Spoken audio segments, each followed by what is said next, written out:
भी औलाद के लिए नई बहार लाने वाला अजीबोगरीब नुस्खा। आज मैं आपको भाजपन का 100% कामयाब घरेलू इलाज बताने वाला हूँ। इससे पहले भी एक नुस्खा भी औलाद जोड़ा के लिए खुशखबरी का वीडियो बना चुका हूँ। अगर वो नुस्खा नहीं बना सकते तो ये नुस्खा बे औलाद जोड़ा के लिए अनमोल है। इससे भी आप फ़ायदा उठा सकते हैं। सबसे पहले बे औलाद होने के वजूहात को जानना लाजमी और ज़रूरी है कि औलाद न होने के सबब क्या है। तो औलाद न होने के चंद असबाब हैं। उनमें से असल सबब है जरासीम की कमी, स्पर्म प्रॉब्लम है, और दूसरा सबब फार्मी गोश्त है जो आजकल बहुत खाया जाता है और बहुत ही नुकसान देने वाला है।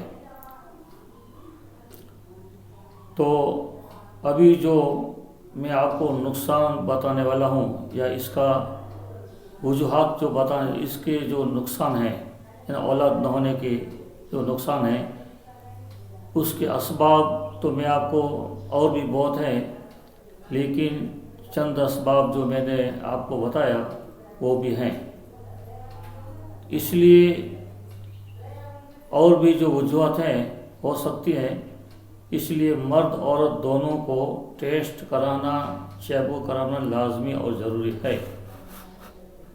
अगर टेस्ट कराने के बाद मालूम हुआ कि परसेज है तो ये परसेज जरासीम के लिए कातिल है। अगर लाखों जरासीम हों और एक परसेज का कतरा मिला दिया जाए तो इससे तमाम जरासीम मुर्दा हो जाते हैं।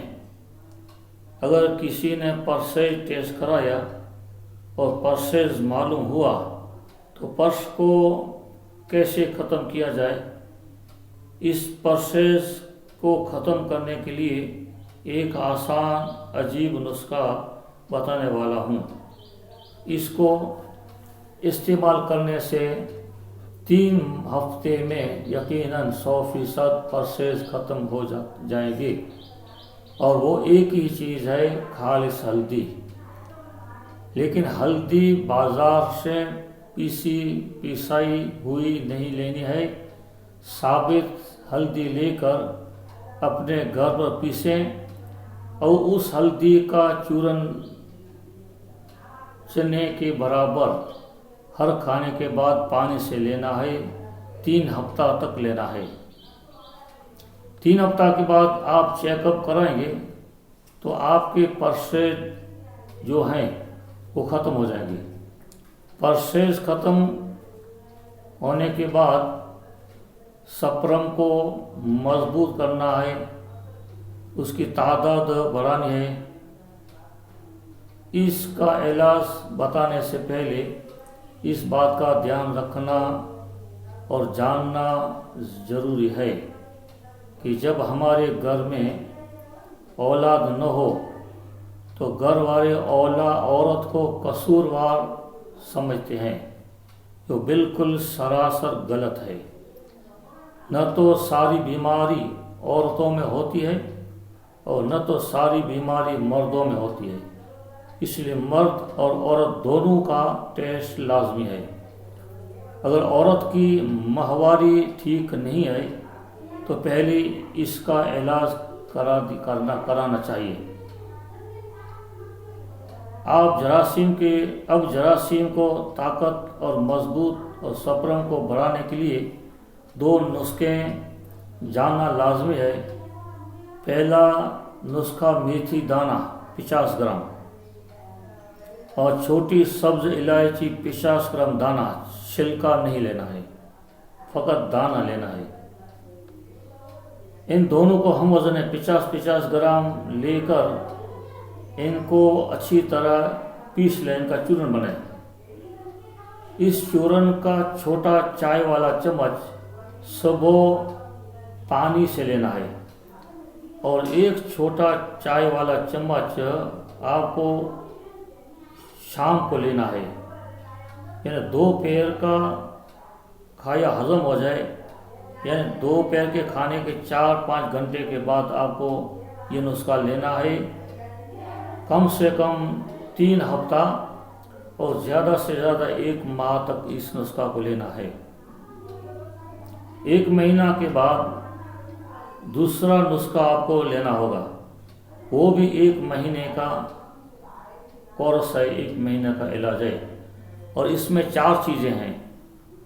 इसमें है सफ़ेद मूसली, दूसरी है सालब मिस्री, तीसरी है सालब पंजा और चौथी है इसब गुल का छिलका। इन चारों चीज़ों को 100-100 ग्राम लें और इनका अच्छी तरह चूर्ण बनाएं। फिर इसमें अगर आपका दिल चाहे तो 200 ग्राम कूजा मिश्री मिलाएं। कूजा मिश्री मिलाने से फ़ायदा ये होगा कि आपको कब्ज़ न होगी। इन 4 चीज़ों से कब्ज़ हो सकती है, लेकिन कूजा मिश्री मिलाने से आपको कब्ज़ नहीं होगी। इसमें फ़ायदा ये है, अगर कूजा मिश्री नहीं मिलाओगे तो भी कुछ हर्ज नहीं है। और शुगर वाले तो बिल्कुल कूजा मिश्री को मिला ही नहीं। अब इनका चूर्ण आपको 1 चम्मच बड़ा खाने वाला सुबह को खाली पेट लेना है। इसके बाद आधे घंटे तक आपको कुछ भी खाना पीना नहीं है।